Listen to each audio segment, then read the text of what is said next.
I'll open us in prayer and then we'll go over our 2 questions for today. All right. God, I thank you for the opportunity to meet with these leaders. Lord, I thank you for the use of technology and the internet to meet from all different points across the world. Lord, I thank you for Jim Weidman and this book and challenging us in different ways. Lord, today on delegation, Lord, and on making difficult decisions. Lord, thank you for giving us these chapters to read, Lord, and I pray that we were able to evaluate ourselves as we read them, and Lord, be with us as already discussed today. Keep our minds clear, keep us free from distractions, and Lord, we thank you for bringing us here for this discussion. In your name we pray, amen. All right. Where is everybody at today? Probably sunny and warm everywhere else. Oh. All right. I posted the questions the other day. Sorry it wasn't on Monday. But we have here chapter 9. Jim asks some great questions in this chapter. What did this chapter say to you concerning delegation? Is there something that you were challenged by? Is it something that you do well? Share with us your thoughts.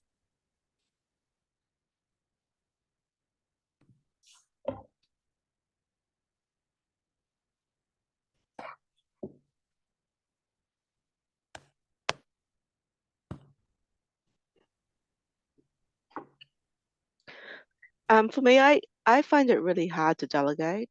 I think it's this thing, it's a few things. One is the person might not do as good a job as I'd like. um, I don't want to put the burden on us. Yeah, so it's a hard thing. And at the same time, it's kind of like, oh, I wish I did have someone to help me, but I don't want to pass this task on as well. And I feel like there's an insecurity about that in terms of like, well, if I keep on passing role or task down or around, then what am I going to be doing? What am I bringing to the table? So it's all just, yeah, that's just kind of like a thing that I'm working through.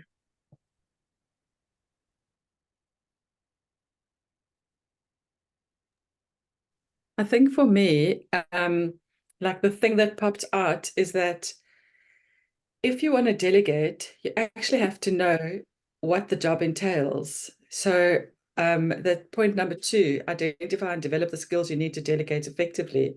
It's like, okay, it's not good enough that I know the job in my head.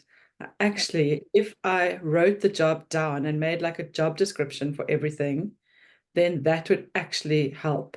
I did do it at one stage, actually.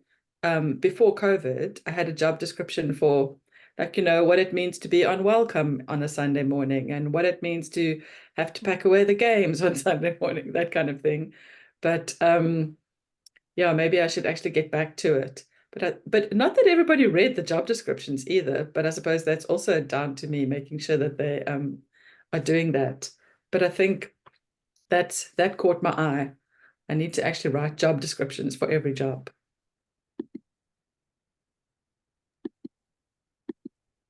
So I would have to agree. Oh, go ahead. I would have to agree with Selah. I feel like it's an inner struggle for me between, I'd say I'm not a perfectionist, but I am. And I like, I have like a standard, like I like it done a certain way. I have this goal and vision in my mind, and I can communicate it to people that I want to make sure they reach that goal and standard. Um, so I have a really hard time then releasing it to that person because what if they don't reach that goal and standard? Um, and then it's also like, oh man, I'm gonna give all of this stuff to them. Is it too much for them? I don't want to burden them. Um, in my mind, I know they can tell me no, but are they gonna tell me no? Are they gonna feel bad and not tell me no? And this is a whole conversation I have in my brain, which is just silly. But then I also do the whole, well, if I give them all this stuff, you know, are people going to think I'm lazy? Like I'm not doing it. This is part of my job. But I also really liked, I was listening to him read this, and he talked about, I don't know where it is printed. He talked about how our job is to lead. And I like had to keep replaying that over and over and over. My job is to lead, be the leader of this ministry. So being a leader does mean I need to delegate. Being a leader means I need to invest in my core team, in my small group leaders, in my parent, like, so giving these jobs is not me being lazy or me trying to push them off, right? It's me being a good leader. So I'm still trying to convince myself, I'm saying it out loud, but I have to convince myself that that's what that truly means. So it's just that inward battle or, tug and pull of, you know, believing it, not just saying it, but actually believing it and implementing it. The number 6 where it says delegate and then release. I was thinking about that this morning actually, because I had this plan for an Easter event, and like I had all like the, on paper, like what it could look like, but it was just going to be like a lot to do myself. And I talked to somebody who was just so like enthusiastic about it. I'm like, do you want to do it? And she's like, yes. And so like, I mean, I feel like almost like guilty because she's doing all this work for it. And I mean, like it's our big Easter event. I haven't really had to do that much for it, but she's like excited about it and loves it. So I'm like, I've released it to her, and I know she, is handling it well. And she comes to me and asks me stuff, but it's like freeing for me that I don't have to, event planning is not really my like thing. So, I mean, I thought it was good. Yeah, I was going to say, do you think that if we found the right people, like people like you found, Shannon, for your Easter thing, where they're just like so happy that they get the opportunity to do this, then maybe it would make us feel better about handing stuff over. Um, but I'm also one of those control freak people, and I've had to learn that like somebody else is not going to do it the same as I would have done it. And this is going to sound terrible, but how low am I prepared to let my standards go? You know what I mean? Like what is good enough? So that, because you don't want, at the end of the day, you're the one that's going to get the flack if there's any flack, so you don't want your ministry name or whatever to suffer. But at the same time, yeah, not everybody is going to do it the way that you want it done or exactly the way that you would have done it. And so there's like a process of letting go as well, which is quite hard. Agreed. Oh, that's just so hard. Like I was saying, just like you have these goals, these standards, like expectations of what this is supposed to be like, and it doesn't. And what if it flops? It's not going to flop on that person. It's going to be the flop on you. So, but I guess it's one of those trial and error things, or which is so hard for me. It's like something you build on that person then, or maybe in their eyes, it went amazing. And you're sitting there going, oh, yes, it went amazing. You're like cringing. Yeah. Yeah. Maybe like a trust thing. Like I was one of the points, or what was it? Something about if we're too busy doing the tasks of the ministry but not actually investing in the ministry, something to that effect, that it takes away the effect of the ministry or something. And I'm just like, yeah, that is very, very, very true. And you know, and you know, he brought up Bible verses that talked about God delegating to us, making the world and delegating to us and entrusting it with us and all that. And so there's a model there as well. And, he entrusted the running of the world to like people who are like so imperfect, but to take that step to trust. And so I wonder if that's something that, yeah, for me is that just, because I have, especially young kids, they just want to get involved and do a lot of stuff and just help out with like everything that they can. And I'm just like, oh gosh, okay. Yeah, I like your enthusiasm, but there's going to be a mess afterwards, you know? So yeah. But I guess then, right, that's when our leadership roles come in, right? That's when we look at that person who did the event and we take our leadership roles and we evaluate and we're like, okay, how can we do this better next time? Or like, let's give positives, but then let's critique and how we can improve. But also just sitting here listening to you guys, I'm thinking, man, how much does God do that of us? Here, God delegated things to us. How bad do we mess up? You know? And how when we're probably sitting there going, yeah, look how good I did. And God's probably like, oh my goodness, like, no. But yet he continues to invest and guide and direct us, right? I mean, thank God for that. I just saw, and I shared this the other day on my Facebook, like how many times, you're driving down the road and you see a squirrel in the road and you do everything you can to try to avoid it. And you're like, ah, squirrel, get out of the road. How many times is God like that with us? Like we're the squirrel on the road and God is trying to do everything he can to get us out of the road so that we don't get run over by the world. So anyways, total side note, but I guess that's when those leadership qualities we need to practice and implement in those situations. I've been in the do everything myself and really afraid to delegate. I'm a firstborn type A control freak. Um, but I have found myself lately over the past maybe year to 2 years, um, really desiring to be more of a leader and like invest in my leaders, like the second tier, like my Sunday school director, my kids church director, and those people. And if I'm really busy with all of the things that happen weekly and I'm not delegating those tasks to somebody else, I've been realizing it takes me away from what my real role is to train up the next generation, the next team of people who, when I'm no longer here, can step in and take over. And it's hard for me, but I'm realizing through the leadership development class I'm taking and stuff that that's my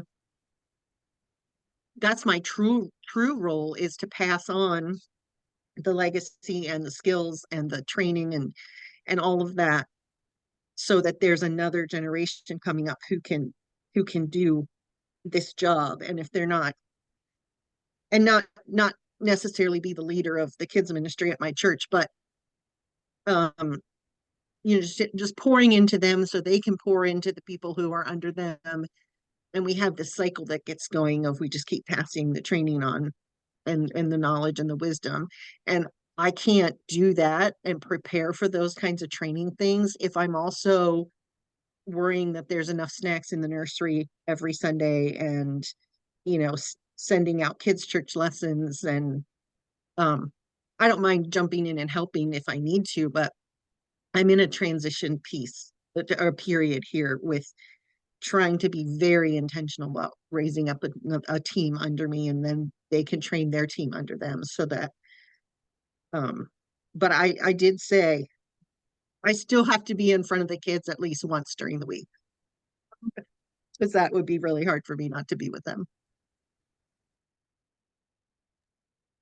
I think also when we delegate, like we all have that vision, we don't want to be siloed. We don't want to be alone. We don't want to be separate from the church. But when we refuse to delegate, we're telling them it's our ministry. And so when we start delegating to other people, and this has been a struggle for me, because I remember when I first started, one of my volunteers was like, you don't need to do this all yourself. You need to delegate better. And I was like, oh, okay. And I've learned over the years that if I want the church to buy into the idea that this is their ministry and not just my ministry, I need to include them in the process and use their giftings. And so that has been kind of a thing that I focused on. Like I planned a conference and I was like, hey, I don't have to do all the food. I'm going to get this team of people to do it. And I'm going to get this people to do it, because when we include others, then it becomes their ministry and not just ours. So delegating, especially when you're delegating to someone who's really good, or that's their passion, and it might be your like least dreaded thing, you are saying this isn't just mine, it's yours. And so I think you get a bigger, I don't know, I found that over the last couple of years since I've been doing that, the buy-in from the church in general has been better. That they, excuse me, one day I was like, this is your ministry. Like, we physically cannot be in every classroom. We physically cannot talk to every family every Sunday all the time. We physically cannot do it all. And so we need our other people, because it's our teachers who are doing this. It's our Sunday school, it's our preppers, it's our online people who do all that other stuff that we just cannot fit in. And so, yeah, I think that when we want, if that's our vision, that we want this to be the church's ministry, then we have to include the church.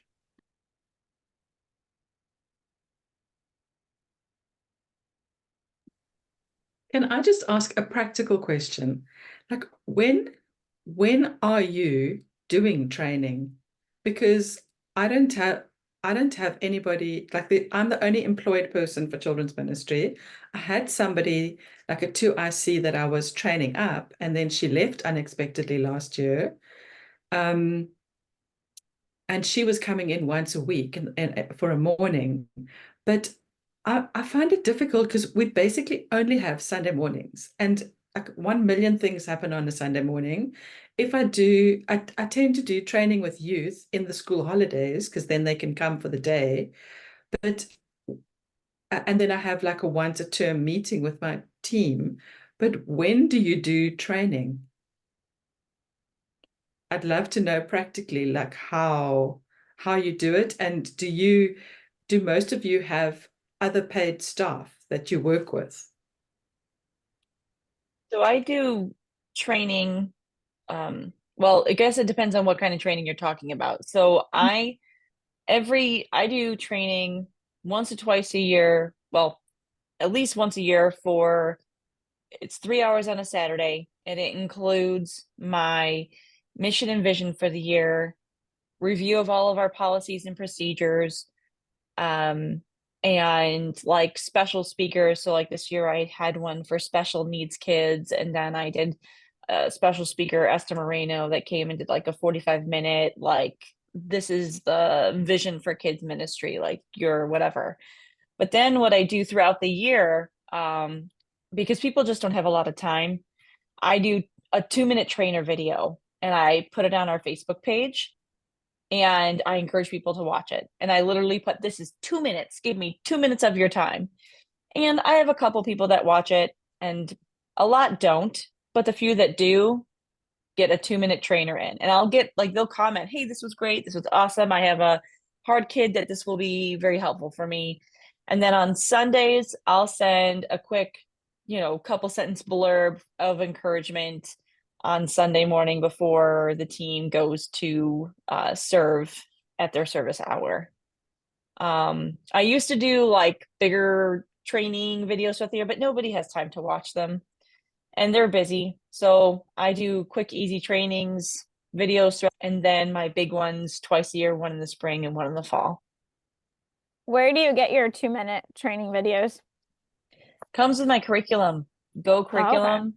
Yeah, Okay, they're that's awesome. cool. Yep. Very And I cool. love it because they are short, sweet, and to the point.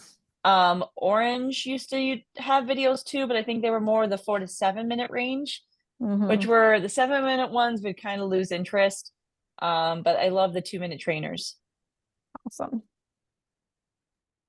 I do only one full training with my teachers. So that'll be my 16 plus volunteers. And we do that. We do a Let's Talk About Kids Ministry taco lunch where we spend about an hour and I tell like I pick a topic or a theme that we're focusing on. So this past year it was prayer. The year before was how do we minister well to the ages that we're I guess teaching. And we only do that once.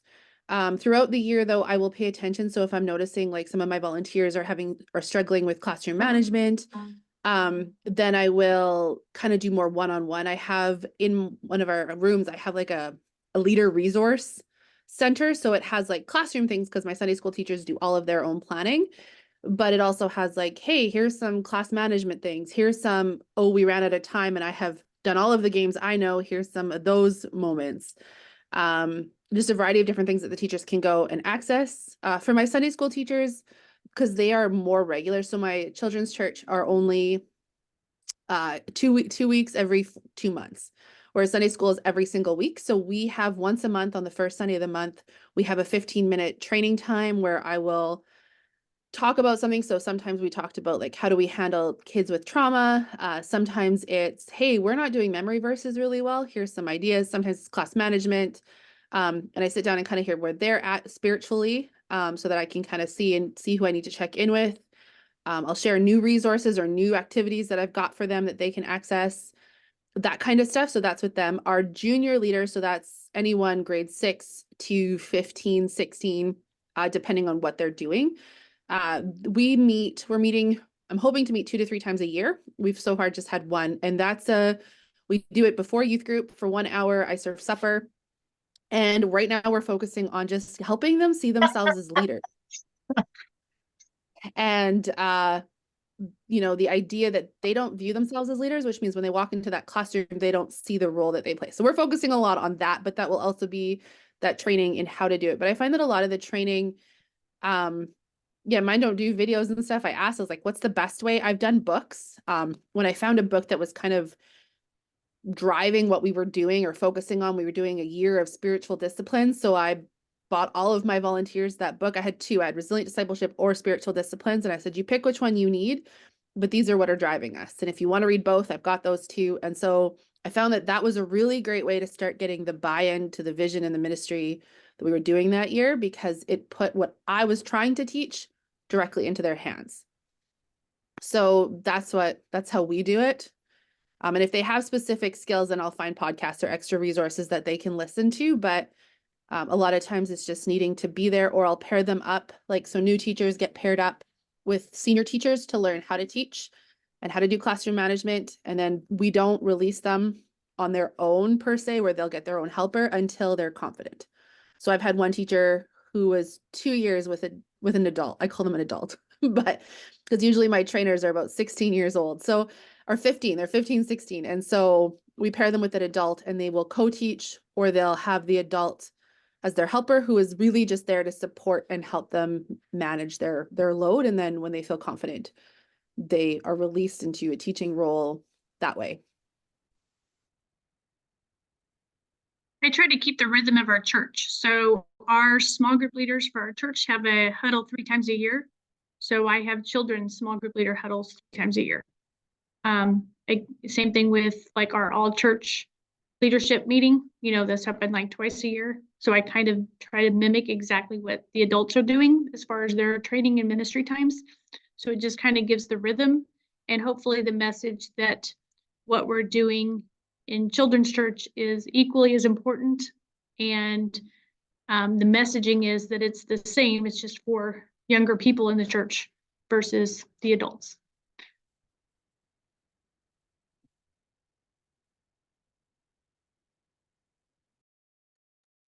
So I will say too. Oh, go ahead, Deborah. Yeah, so I missed the first part of, but I'm surmising that you're talking about how you train. And we're starting something a little different. We feel like it's really difficult to gather people together. We don't have a history of that or any kind of rhythm to, mimic. So we're doing what we call what we do on the job training for when people come on board. We pair them up with someone who's experienced. We, go over our policies and that, and then we pair them up with someone that's experienced. So we do that. But then for ongoing training, we're trying these little mini training tips every month. So every month we've identified a thing that we're going to, a particular issue we're going to address. And we've created little cards that we've laminated, and we put those on the teachers' clipboards in the classroom. So it has maybe just like 3 bullet points of things you need to know about our wellness, and wellness policy was the month of February. And then, we gave them verbal reminders of what we were doing and why we were doing it.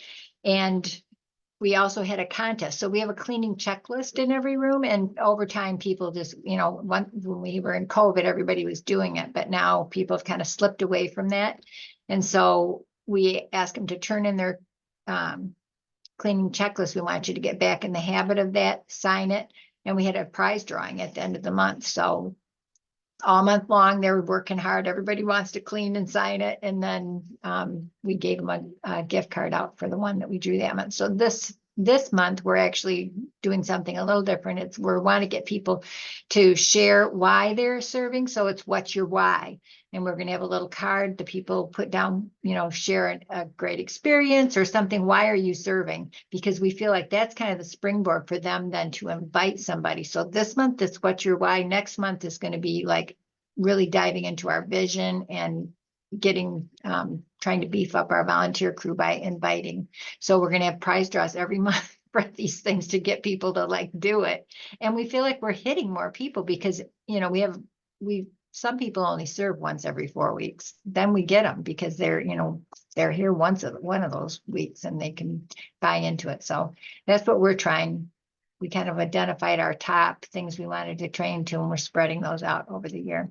So I will let you know how it works.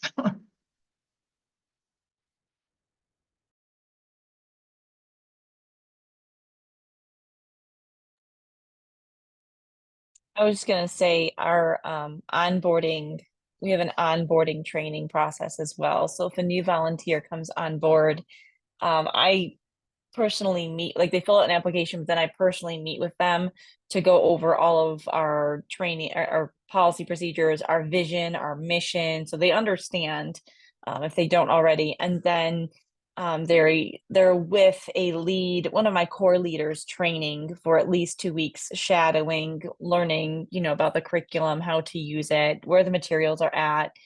And then if they're comfortable at that point, we'll let them lead the class the remainder of the month. But if not, they'll just stick with the core leader, and then their next rotation, they would be on their own.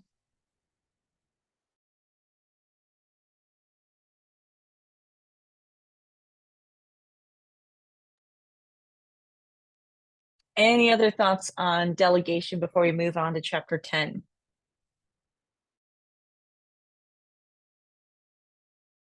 I just thought it was really funny that on page 75, it looked like there was a typo because it said, perhaps you think nobody can do all the things quite as well as you can, blah, blah, blah, blah, blah. And my point is, you're not perfect. The Lord knows it. People know it is so important that you realize that nobody else expects it, nobody but you, that is. Then those same 2 paragraphs repeated. And I was like, okay, Lord, are you trying to say something here or what?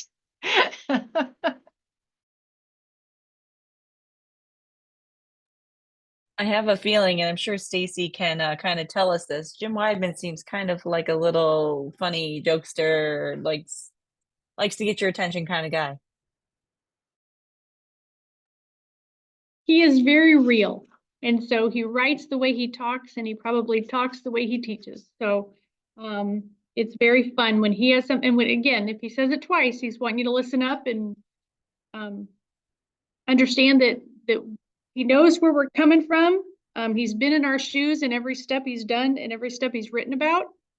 And so, yeah, when he writes that twice, it's so we can read it twice for sure.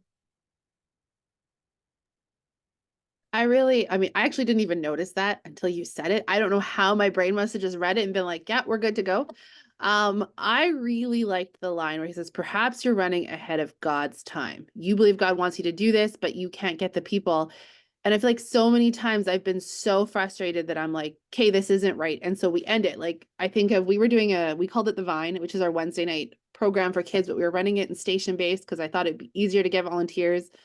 No, it wasn't. It was actually harder. I was running like 5 stations and trying to plan them and make it all happen myself. And just that reminder that like, just because we envision it doesn't mean that God's like, go and do this like right now. Like he might be more like, actually, I'd like you to just have 5 kids. Like, let's just settle for 5 and we'll, so I really like that part about you might not have the volunteers because you're operating on your time and not God's. Where was that line at, Kristen? Because I was listening to this on Audible. So where was that line at? Well, I don't know what page because my ebook does not tell me, but it's right above number 2, identify and develop the skills you need to delegate effectively. It's the third paragraph up. And it's Oh, I talking, see it. yeah. Okay, Page top of page 76. 76.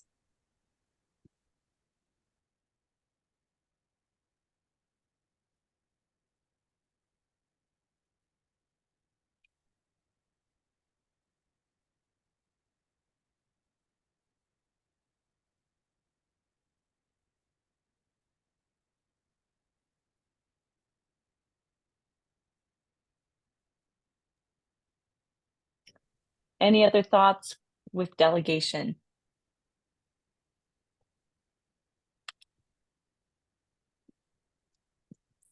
I just thought it was, since we had just done the chapter 7 on the roles that we have, and then going into the delegation part, if we really dug into the roles that we have and that we do, and if you really flushed out the parts even within your children's ministry responsibilities, then that can take you to, oh, those are my roles. What can I delegate from that? But we have to understand what we do first before we can even delegate off and train well and hand off well. So I liked how he had us do that exercise first before we even talked about delegation. And what was it? Wasn't it something last week too? We said we liked how he did something in chapters 4 and 5, I think, that prepared us for 6 and 7 too. I can't remember it offhand, but there was something. He's very good at building things up or laying them out really well that they build on each other. Yeah.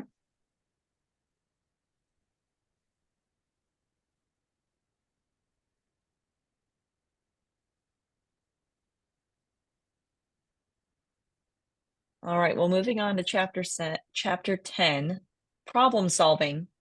Problem solving is one of the most important skills any leader can master. Which of Jim's do's and don'ts stood out to you?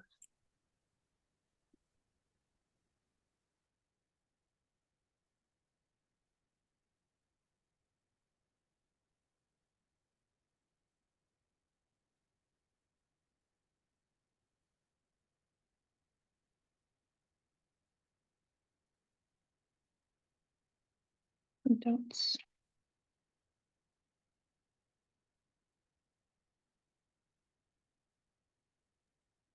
So, I'm I trying to, like number 2, do solve the problem, don't run for it. And number 8, do solve the problem, don't run from it. They're all the same.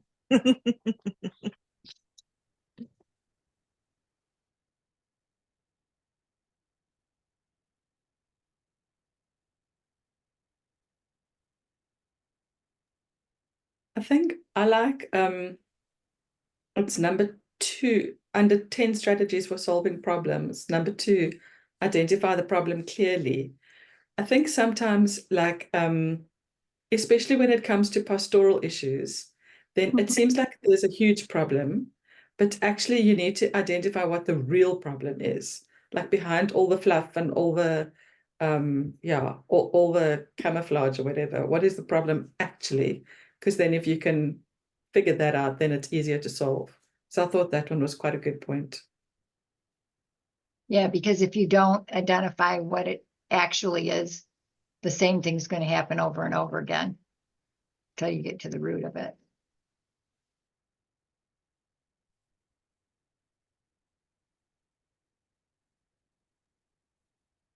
I think I like number 3. Ask, why did this happen? So often I'm like, oh, we got the problem, we fixed it.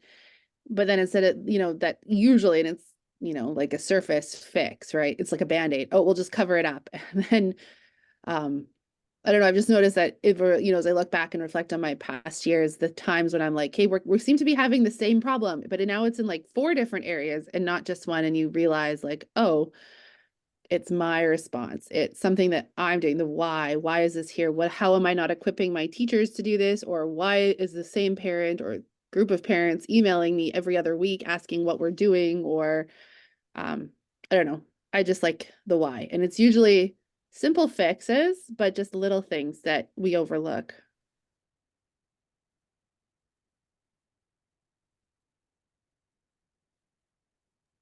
I thought number 7 was a very good reminder about Determine if the solution is an exception or sets a precedent.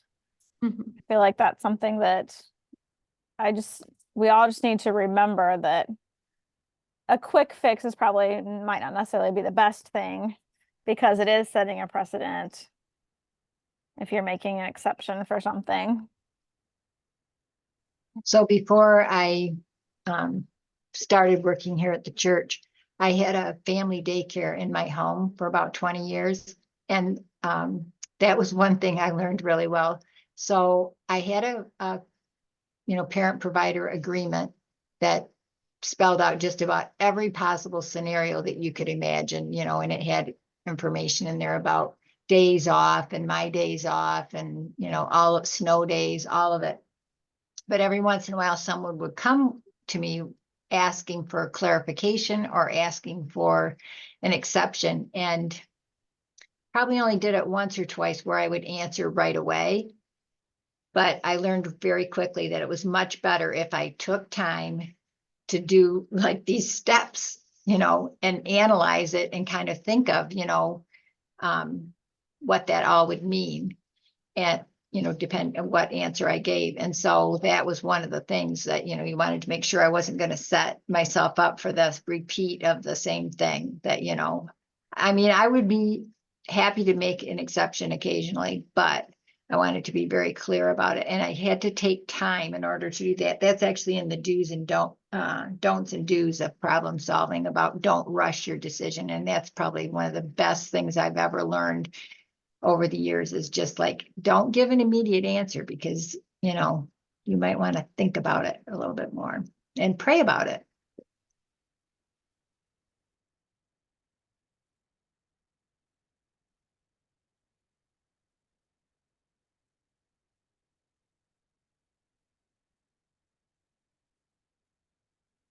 I think looking at it at number 9, consider your solution from another person's perspective. So many times it's easy to keep our tunnel vision on our ministry and the area that we're very familiar with. But again, our churches anymore are the most multi-generational that they've ever been. So looking at that from different generations, different perspectives, different cultures coming. I mean, we're kind of in the Chicagoland area, so culture here can change. We have lots and lots of people coming in for lots and lots of different places. And so just kind of always consider someone else's perspective when a decision is being made.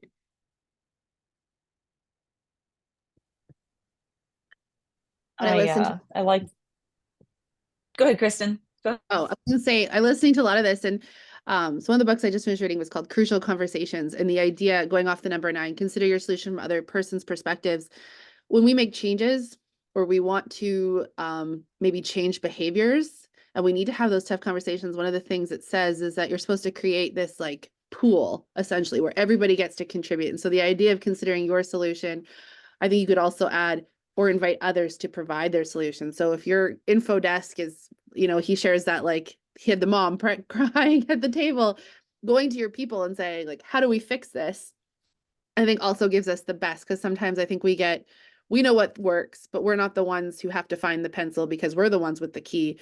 We're the ones who, scour the place every other week. And so asking our volunteers in that moment to be like, what do you think will better buy-in to them actually doing our changes, and B, will give us that perspective.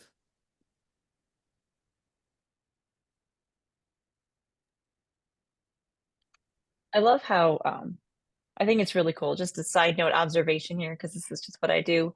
How different we all are and what sticks out to us in different ways.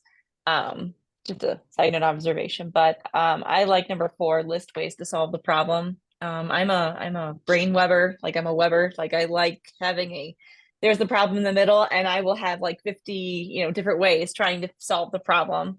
And then, narrowing down the best way to do it. Because one problem can have 5, 6 different ways to solve it. And of course you have different people's opinions on how to solve problems too. Like we have right now, all different opinions on the best way to solve a problem. But yeah, I like problem solving and figuring out ways to solve things and doing it the quickest and most effective way too. So I like number 4, list ways to solve the problem. including not purchasing a pipe organ because that just not roll. So Jody, do you make lists of pros and cons? Oh yeah, I should show you I have a Yeah. whole binder or folder in my bag of usually like evaluations on many different things, from my events to curriculum to when we expanded, even like breakdowns of rooms and age groups. And it's just how my brain works. It just webs. And then from webbing, I break them then down, narrowing it down to the best setup possible.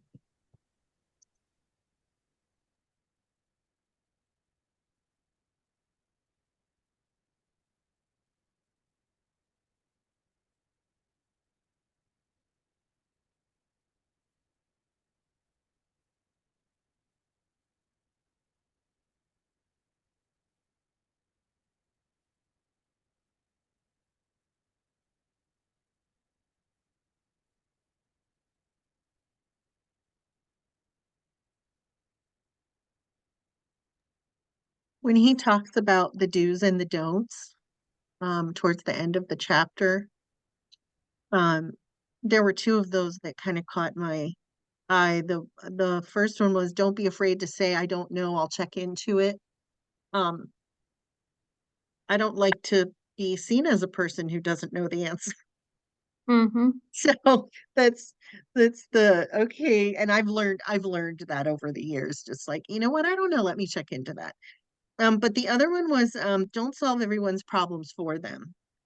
And I think I learned this mostly uh being a parent, like, and Mm-hmm. it translated really well into ministry. It's like I had a tendency, and did in the beginning, just try to solve everything for my kids, and we don't want our kids to suffer, and we don't want them to hurt, and we don't want them to have problems and be uncomfortable and everything. And that one was just a really good reminder for me that, if there is a problem that comes up, I don't need to be swooping in as the superhero and solving it for them, but, taking time to meet with them and talk it through, and, brainstorm about solutions and stuff, and then say, I trust you to figure this out and to come up with a solution, and let me know what you decide. And for me, that's letting go of control and of the situation. And so those are really good challenges to me, that I need to trust my team, and I just need to, and trust God that, he's leading them and he's speaking to them through the Holy Spirit. And so those were really good reminders for me.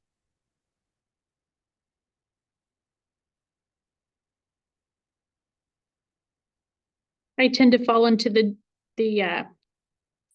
well, I need to reread this one often because I fall into this, but don't fall in love with your past success. And so I'm one that I've moved quite often and restart and restart. And it's like, oh, well, that worked here. Oh, well, that worked here. Oh, this was a really great event. Or this was a great way we did this, instead of finding out what works at the place that you're serving at right now. And sometimes familiarity just feels comfortable. Do you mind if I ask you guys how many of you have been in more than one, like at one church? Like how many of you have, I don't want to say hopped around, that sounds negative, but like how many of you been in more than one Kidman leadership role? Okay. We've moved. Okay. Yeah.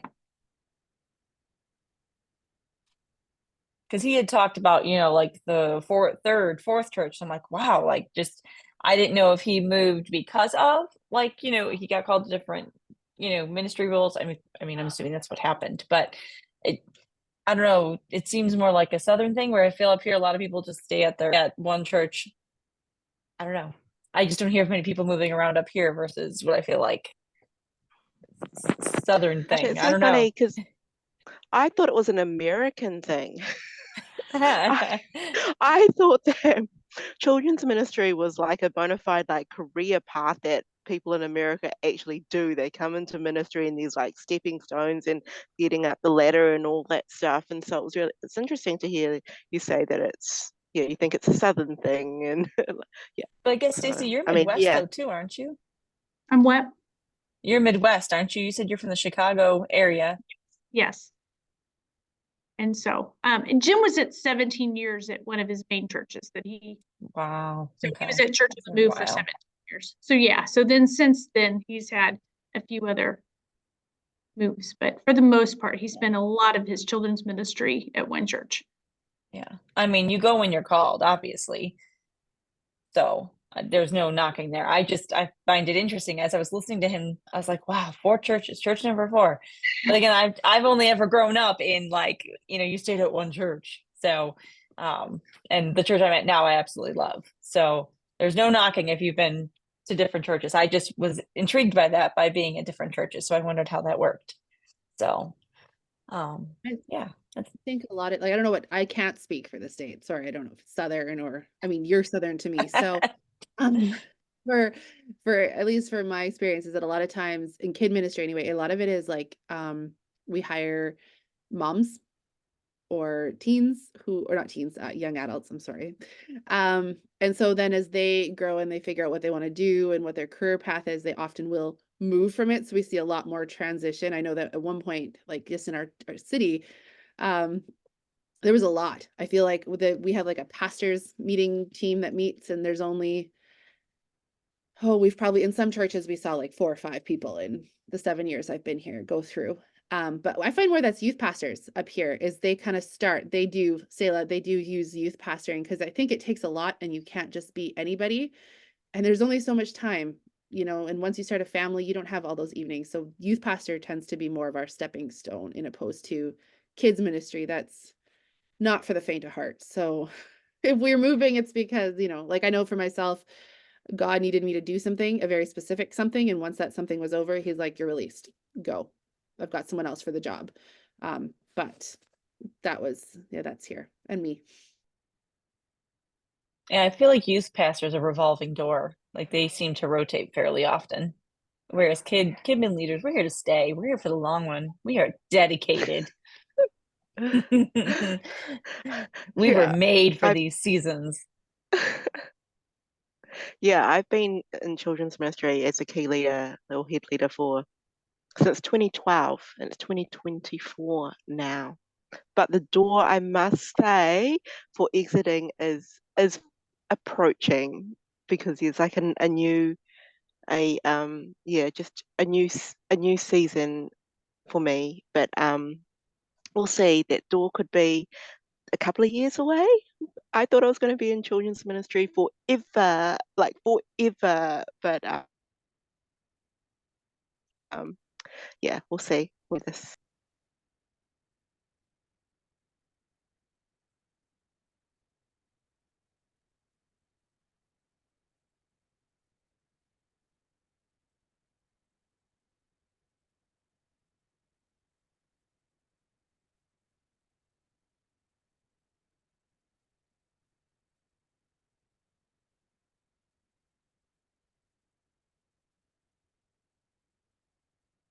I hope it's not wrong, but I have actually photocopied the top 10 do's in problem solving, and that's now on my board in my office. So if he listens to this and that's a copyright, then I'm sorry.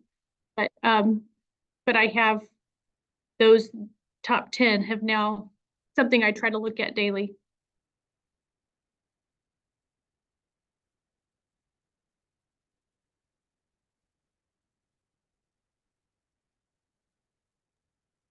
I think a lot of this are, a lot of these are things that they take time to learn, and especially the top 10 at the end. But, the longer you put off addressing a challenging situation, the longer it persists, sometimes the worse it gets. And yeah, you're just better off with looking at it from a whole different perspective as an opportunity, to learn and grow in some way. So that's how I try to look at situations that arise. I don't like conflict. I don't like, situations that rock the boat, but I've tried to say to myself, okay, this is just an opportunity, and the Lord is presenting this opportunity to me. Nothing comes across my path except what the Lord has, or, allowed.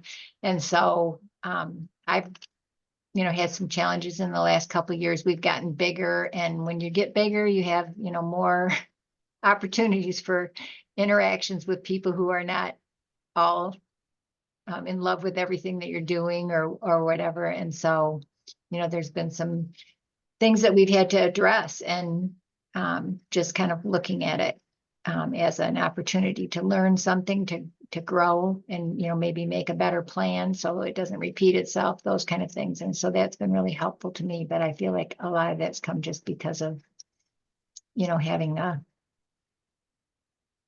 experiences where it didn't go so well because I maybe didn't address it like I should have.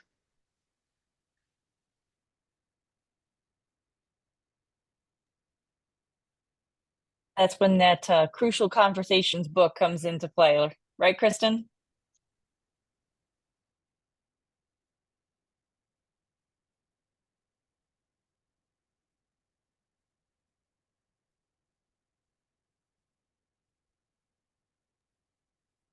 Any other thoughts before we wrap up here today? So my problems with the computer today, our tech guy just happened to be here because I quick shot him a message. And you know what it was? I had to unplug and replug in my video camera. That was it. Well, I'm glad he was able to figure it out for you to join us today. Hey, Shannon, do you think you could close us in prayer today? You have to unmute. Okay. Dear Lord, thank you for giving us the opportunity to gather together every week. It is just so beneficial for each of us to be able to feed into one another and to learn from one another. And I just thank you for the opportunity of letting us build up each other and build up our relationships, help each of our ministries as we go about doing your work, help the kids in our ministries to just open their hearts and their minds to you, and help us to just keep the passion for what you have called us to do. We love you so much. Amen. Amen. All right. Amen. Next week is chapters 11 and 12 on making difficult decisions and attracting volunteers, and not just with our amazing good looks. So, Hey, Jody, I have a guys, question. yes, Have we picked a book for the one after this already? yes, What's the name of yeah. it? Hold on. It was a while ago I put it on there. I think it's called like The Myth of Balance or something like that. Okay. Oops, I'm in the wrong All group. right. I'll post it on there because I Okay. guess it's been a Thank while. you. Yeah. Yeah, Thank you I for didn't that. realize how close we were. Yep. Yeah. Yeah, I'll get that on there. But I think it's called The Myth of Balance by Frank Beeler or something like that. So, yep. All right. Well, y'all have a great week. Chapters 11, 12 next Thursday. Have a great Sunday. Thanks.